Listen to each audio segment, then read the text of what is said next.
All right, good morning again, CSU. Glad to be back with you today. We got a lot that we need to cover this morning. If you have a Bible, I'm going to ask you to turn with me to 2 Corinthians chapter 10. We're going to be referencing that. When I took Introduction to Speech class 1,000 years ago here at CSU, I was told never apologize or make excuses for what you're about to say. I kind of like breaking rules, so I'm going to do that again. I'm not preaching today. I might tomorrow. We'll see how it goes. But I do want to share some things with you that I've thought through, and these things are open for discussion. I'm going to stay for as long as I can today. I'll hang out over in the cafeteria, so if you can come and you want to sit down and join me for a meal or just hang out and talk, I will stay for as long as I can. I'd love to spend some time with you there. A couple years ago, I was speaking at an event up in the Binghamton area, and I had some time to myself. And because I'm a bit of a nerd, if I have time to myself, the only place I'm really going to go hang out is a bookstore. And in the Binghamton area, actually in my hometown of Vestal, there is a Barnes & Noble, which is kind of, okay, amen, that's fine, which is kind of a great bookstore. We don't have one. We ain't got one of those in Scranton all up in here. We have a Books A Million, good enough, but I do like Barnes & Noble. And I always browse the areas that I am interested in and things that I enjoy reading. And one of the things I enjoy reading is history, and I particularly enjoy military history is one of my interests. I have several. And this particular year happened to be a banner year, anniversary year of the publication of some very important Vietnam War memorandas. One of them was The Things They Carried. Perhaps you've heard of that book. Or another one is called A Rumor of War by Phil Caputo. I've read both of these, and I'm interested in that stuff. And there was a title on the shelf that I had not seen before. It was called What It Is Like to Go to War by a man named Karl Marlantes. I'd not heard of this. But I picked it up and I read the back and I leafed through it and I looked at the description on the inside cover, and this was a book I knew I had to read. So I paid for it, and Barnes & Noble thanked me for being one of those people that keeps them afloat by making impulse purchases. And I took the book back with me to the home where I was staying, which happened to be the home of a retired Marine fighter pilot, which I thought was all kinds of cool. And I took the book down to my suite, the nice rooms they had for me in the basement, and I began reading well after I should have been going to bed. But I started reading this book, and I was fascinated. Here's what Karl Marlantes wrote in the opening chapter, which is entitled The Temple of Mars. If you don't know who Mars was, he was the god of war in the Roman pantheon. So, here's what I read. A few days before Christmas in 1968, 23-year-old Karl Marlantes found himself atop of an unnamed, numbered hill somewhere in the central highlands of Vietnam. 23 years old, second lieutenant. Had recently graduated from what is called basic school, the intense 5-week training period where the Marines would teach young men how to lead other men in combat. He said that he was in charge of an undermanned rifle platoon, and their job was to protect 2 pieces of artillery on top of this hill from the enemy, who wanted nothing more than to capture it. As is common in these stories, the weather got bad, the clouds lowered, the rain poured down, and Marlantes said he realized that the decisions he was going to make in the next several days would mean the difference between life and death for his men and those of the enemy. And he wrote how every night after dark, the Viet Cong would probe their weaknesses and make their way up the hill. And yes, his men bled and died. No one got much rest in the constant staccato fire coming from their rifles. And they began to run out of ammunition, food, and water.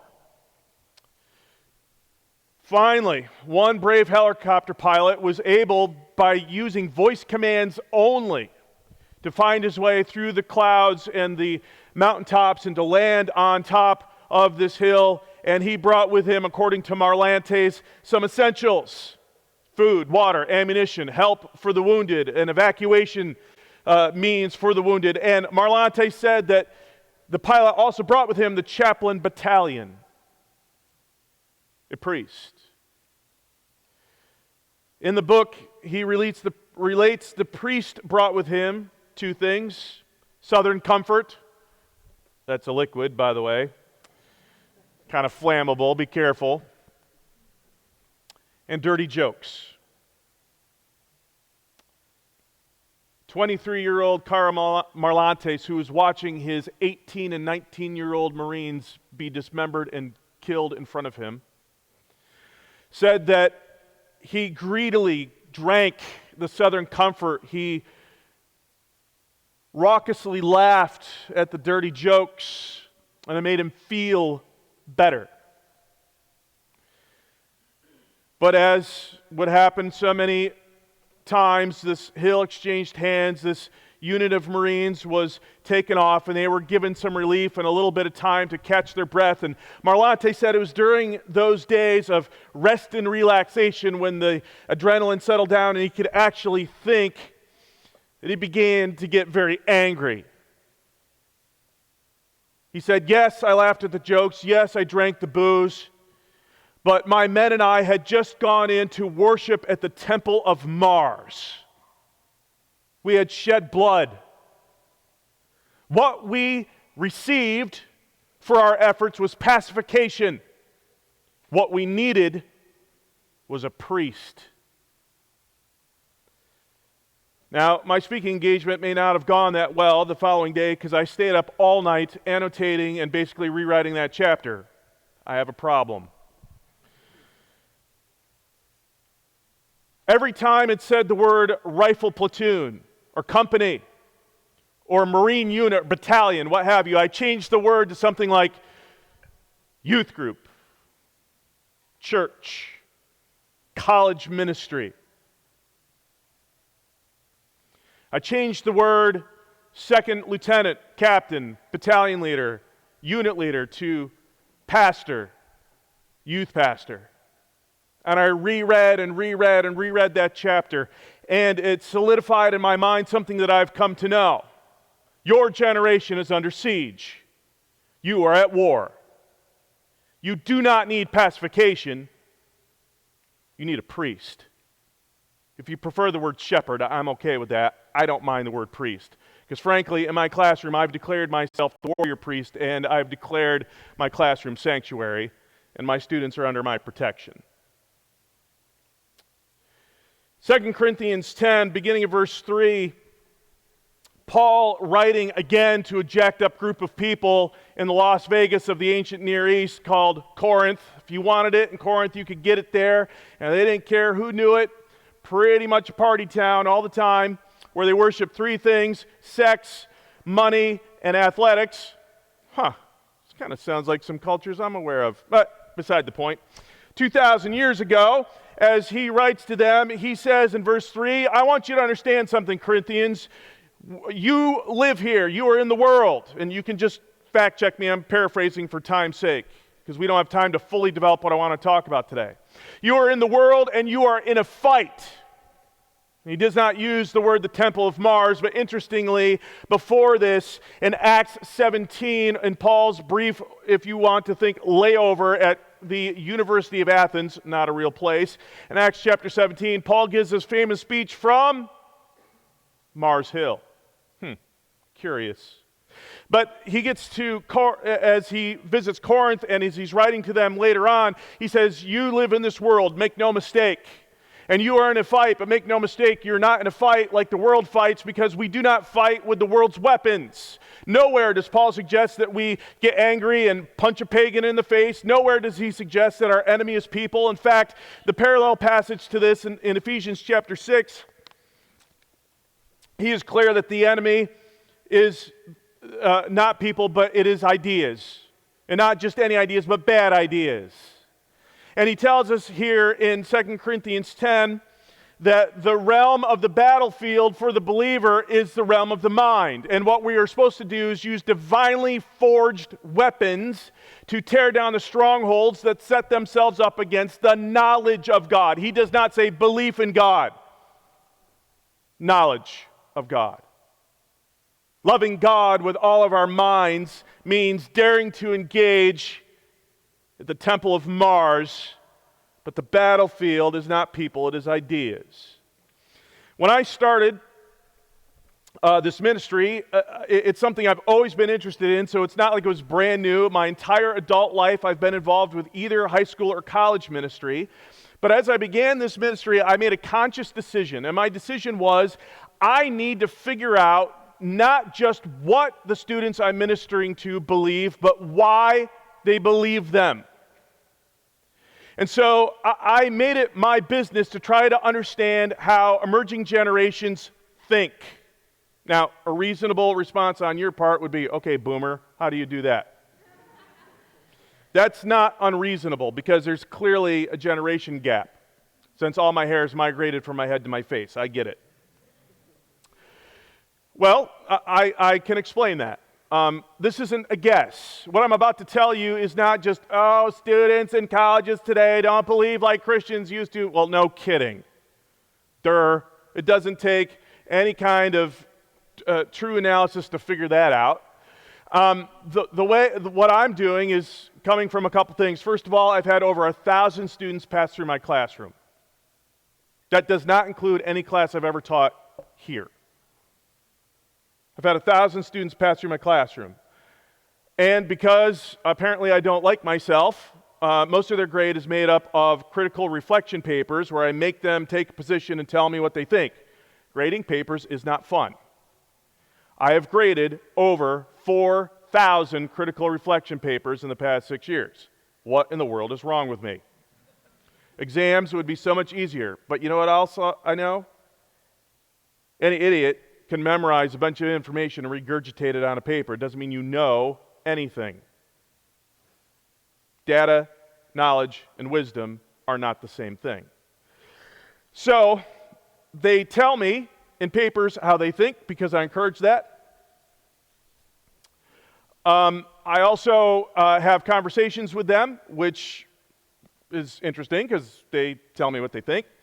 And I've come to the realization that on average, now please bear in mind, I'm talking about the norm. I'm not talking about the exception. If what I'm about to tell you, everyone in this room is the exception, then this is just for fun. But I kind of doubt it. If you're the exception to the rule, great, but what I'm about to tell you is the norm. But what I have found is that there are wolf packs that are roaming college campuses all over the world who are seeking to devour you. Now, you've come in contact probably with some of the ideas and you know of some of the wolf packs that are at places like secular universities. And again, these are not people, these are ideas. Yes, people are teaching these ideas, but the wolf packs are there. And so the big one is made up of three 19th century thinkers, Marx, Nietzsche, and Darwin. I wish I had time to explain all those to you this morning. I do not. There are people here who can. And these are the big ones that our parents warn us about. And by the way, these wolves are present in Christian universities as well. They're just not as easy to find. And so you and I and kids that are coming up in high school, they're warned about the ideas that are going to tear down their Christianity. They're going to get beaten down with these ideas in Christianity in college, and certainly that's going to happen. But I want to talk to you about another wolf pack. It's the one that you have unwittingly raised from a puppy, and you brought with you here. You may not have even thought about it. I've seen it over and over and over. I've seen the wolves. And if you could just do me a favor just for a second, if you could use your sanctified imagination, if you just close your eyes and listen, just outside of the gates, just a few hundred yards down the road here, if you haven't done this before, you should do it now.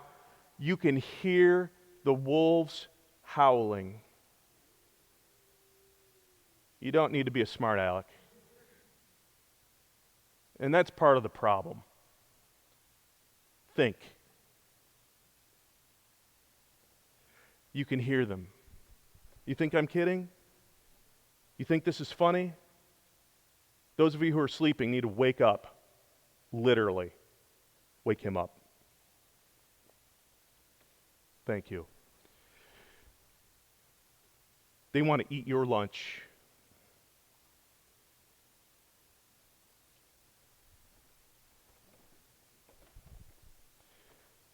These wolves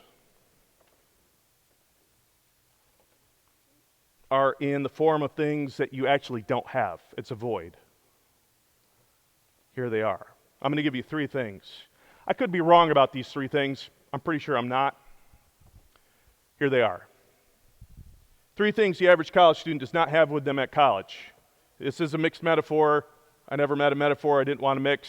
Shaken, not stirred, so here you go. 3 things. No book, no boundary, no anchor. Now, I do have a degree from a Baptist college. I could alliterate that. Book, boundary, ballast, perhaps. But then I wouldn't get to make fun of myself. So book, boundary, anchor. Now, for those of you who are OCD, just hang on. I'm going out of order here. What do I mean by no boundary? Here's what I mean. And I've observed this over and over and over again. For 18, 19 years, however old you are, when you get to college, you have been told from infancy, everywhere, maybe not your Sunday school, youth group, or church, I pray to God not, but everywhere else you have been told over and over and over and over that your identity is totally up to you. That in order to be authentic in this life, that you must forge your own path. That for you to actually follow the path of another is fake, it is inauthentic, it is weak, it is lame, it is uncourageous.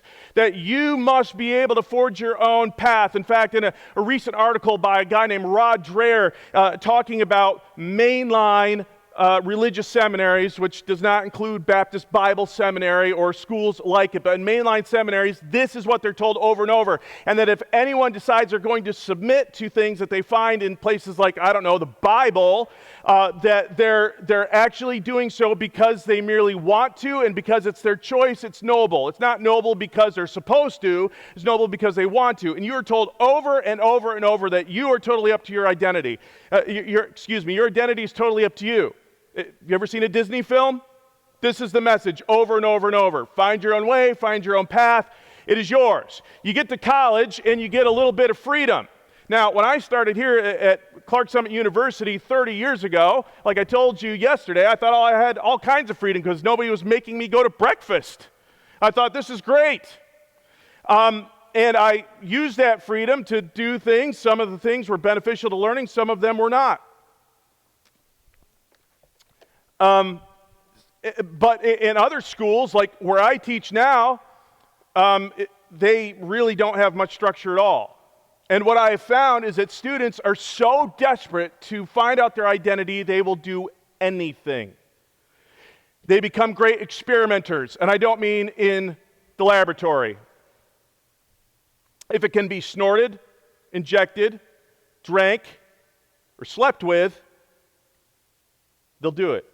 And by the way, the last one, changes on a regular basis. They change all the time who they go to bed as versus who they go to bed with. And it's all up for grabs, and there's nothing stopping them. I've had 2 students that I know of who've died prematurely in the time I've been doing this. One guy overdosed on heroin. He was getting clean. He and his fiancée and his beautiful 5-year-old son have been in my home for dinner. Gone. Dead. Another kid committed suicide right after St. Patrick's Day just a couple years ago. He made a very terrible choice that he could never go back from, and his identity was gone, so he eliminated his life. Gone. Because the idea that identity is totally up to you, that is a wolf. Number 2. There's no anchor. Actually, it's number 3. There's no anchor. Because, again, we have been told all of our lives, again, outside, I hope, of your church, youth group, whatever, you've been told that you are the center of your life. Well, if you are the center of your life, that is a moving target.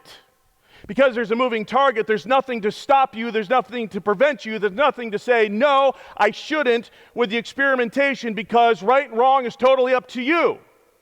There's no standard outside of you, certainly not one above you. That's God, by the way. And so you get to make up your own mind.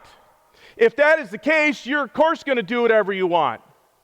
I will tell you what I tell my students. If you want to avoid this wolf, then you should regularly climb down the chain of what you believe to see to whom or to what it is anchored. Have you done that? Or have you just been told for 18, 19, 20 years, however old you are, this is just what we believe? Big deal. To whom or to what it is anchored. I can tell you what my chain of belief is anchored to. It's curiously shaped like a Roman cross, embedded deeply in blood-soaked ground in a garbage heap outside of Jerusalem. Where's yours? Now, those first two could be obvious, like, yeah, kids are nuts. They will smoke it up like crazy, or drink it up. If you don't believe me, come look at the aftermath of the St. Patrick's Day parade downtown. It looks like a war zone. It's really scary. What's this last one? No book. What do I mean by that? By that I mean, and please do not be offended by this, by that I mean is that the average 18-year-old coming into college is functionally illiterate. I don't mean you can't read words on a page. Of course you can.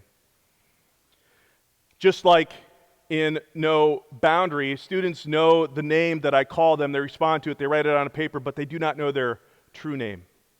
They don't know their identity because they have no anchor. They don't know how to read a book. The only thing they know how to use a book for is to mine it for data. Now, I started figuring this out when I started teaching ethics. And when I teach ethics, I teach you the 4 classic texts, short texts that deal with the accusation and execution of Socrates. Every time I teach that, I get to the little short book called the Apology, the Apologia, the defense of Socrates, where he's defending himself before the massive Athenian jury that's going to sentence him to death. Every time I teach that, I think this time Socrates is going to get exonerated. He gets executed every time, goes off to drink the big hemlock, big gulp, and off he goes. And I root for him every time, just like every time I read Lord of the Rings, which is once a year, I root for Gollum. He's so close to being redeemed. Or if I study or teach Homer's Iliad, I root for Hector. I feel terrible because Achilles is a crybaby mama's boy demigod and I hate him. I'm not supposed to, according to Homer. I'm supposed to think that Hector's a pansy, but I kind of like him. And I'm like, please kick Achilles' butt just once. Nope. Every time Hector's slain and his dead body is dragged around the city. It's akin to how I feel every time I take communion. Because I'm celebrating the death not of a good man, but the good man. And I was shocked the first couple times as we're talking about Socrates in my ethics class that my students didn't bother them at all. They see no injustice with it. And they actually say he deserves it. Wait, what? He deserves it. Why? Well, he deserves it because he's in everybody's business. Well, Socrates actually says that of himself. He said, I'm the gadfly of Athens. By the way, we need more gadflies in the 21st century, just saying.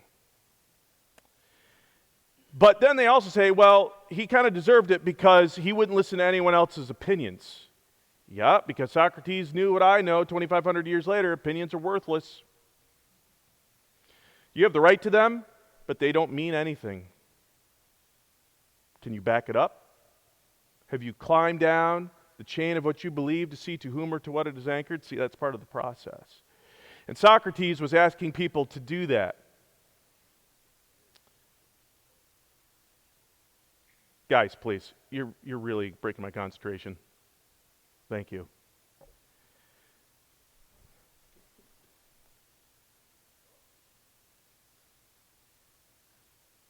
And I couldn't figure it out.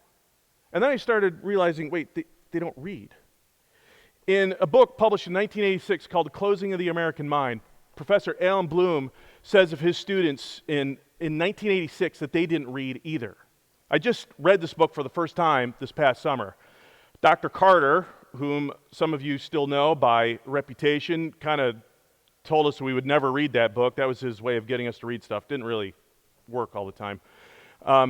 I finally got around to it, and I thought, wow, in 35 years, things have not changed. Let me give you the opposite of what that looks like.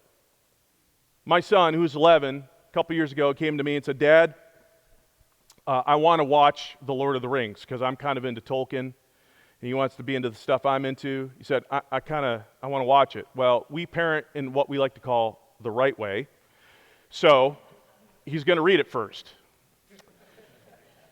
And both my son and daughter, she's just a year and 2 days younger than him. They both read The Hobbit. That's children's literature. That's pretty easy. Have subsequently seen the films and have asked the question everyone asks, what in the world? But that's beside the point. And so they want to see them. I said, okay, well, you're going to read it, Sean. You're going to read it. But I know that's tough sledding for a 9 or 10-year-old, so in order to help you, here's what I'm going to do. To encourage you, I'm going to tell you my favorite chapter in every installment, the 3 volumes that make up The Lord of the Rings, and when you get there, we can talk about it, as long as you promise me you will not read ahead. Sean said, okay, I promise. I said, okay, Fellowship of the Ring, here we go. My favorite chapter is called The Bridge of Khazad-dûm. He said, Dad, that sounds a little scary. We'll find out. Trusting him, he wasn't going to read ahead.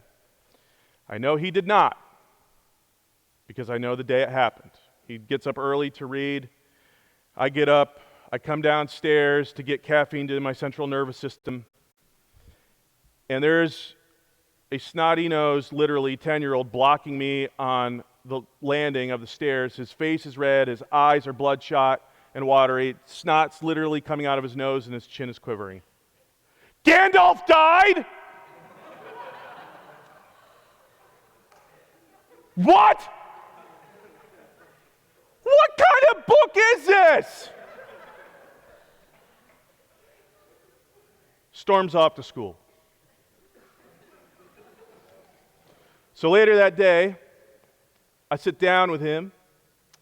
I said, Sean, this morning when you told me about Gandalf, were you crying? Yeah. He's embarrassed, by the way. He said, I'm really proud of you, son. What? Dad, I'm crying about a fake wizard in a make-believe land. It's not real. I know. As much as I like it, I know that. Sean, but let me ask you about some things that might be real. You tell me. Love, goodness, redemption, courage, fellowship, sacrifice. Are those real? Yeah, Dad. Yeah, that's right. And you saw them in this story and you connected. Why can my kid do that? Well, because he's a reader. He has a body of wisdom that he can pull from to see different ideas. He doesn't just mind a book for Dad. And I said, you're doing something that your classmates may never be able to do. Oh, sure, they're going to level up on Fortnite. Great.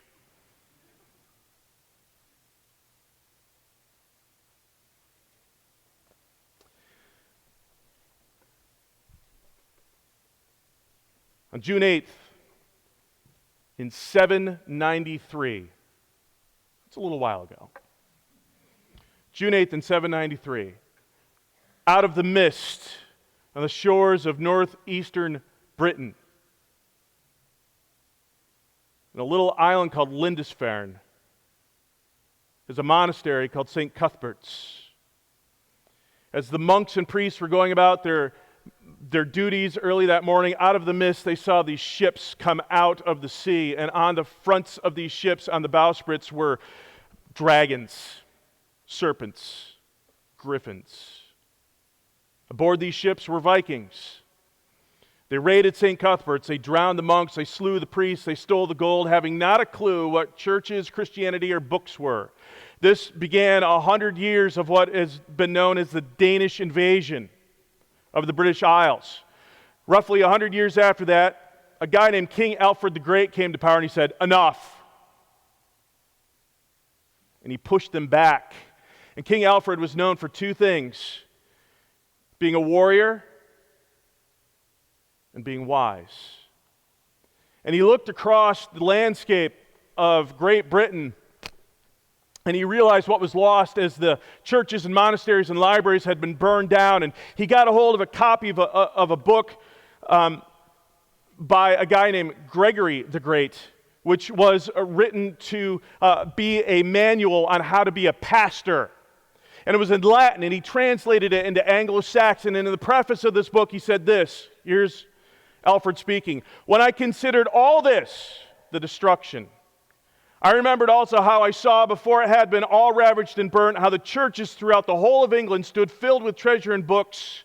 And there was also a great multitude of God's servants, but they had very little knowledge of the books, for they could not understand anything of them, because they were not written in their own language, as if they had said, quote, 'Our forefathers who formerly held these places loved wisdom, and through it they had obtained wealth and bequeathed it to us. In this we can still see their tracks, but we cannot follow them, and therefore we have lost both the wealth and the wisdom, because we would not incline our hearts after their example.'" They would not read.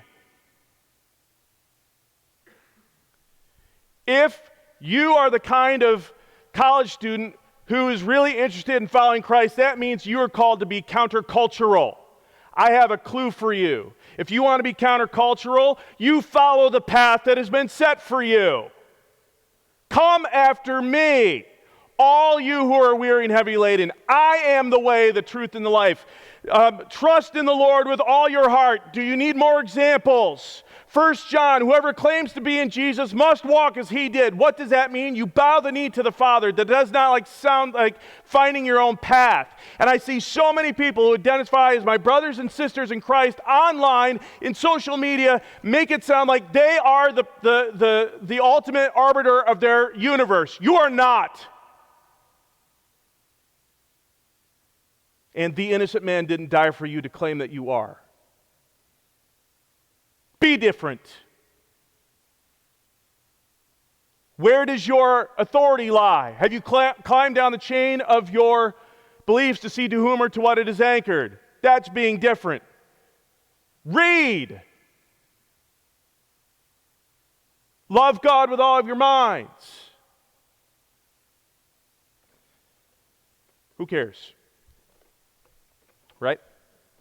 It's just old philosophy guy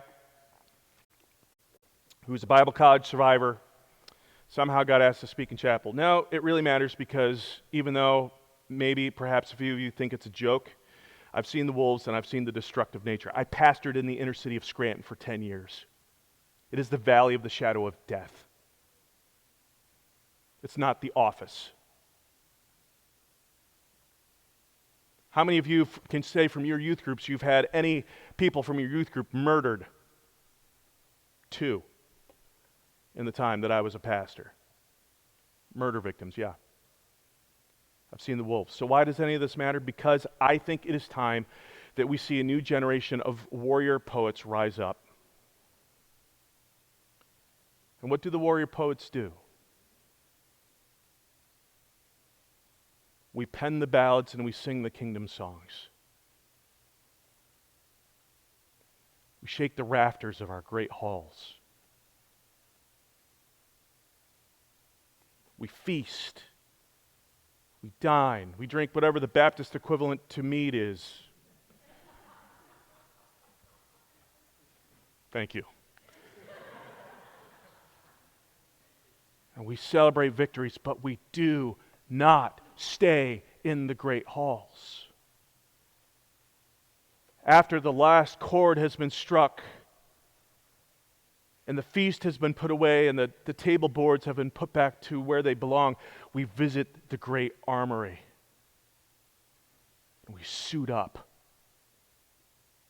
We armor up. And we step into the night, and we hunt wolves. Where are the warrior poets of the 21st century? Who are you? Where are you? Will you be different from the rest of your generation? And if you are, someone's going to notice. But if we continue to appease, we do not shepherd, we continue to compromise and not be renewed, the wolves will run free. I say we hunt them. We tear down the strongholds that set themselves up against the knowledge of God. God, thank you for this day. God, I do pray these students learn well today and that we would honor you all as men and women of the kingdom. We love you. In Jesus' name, amen.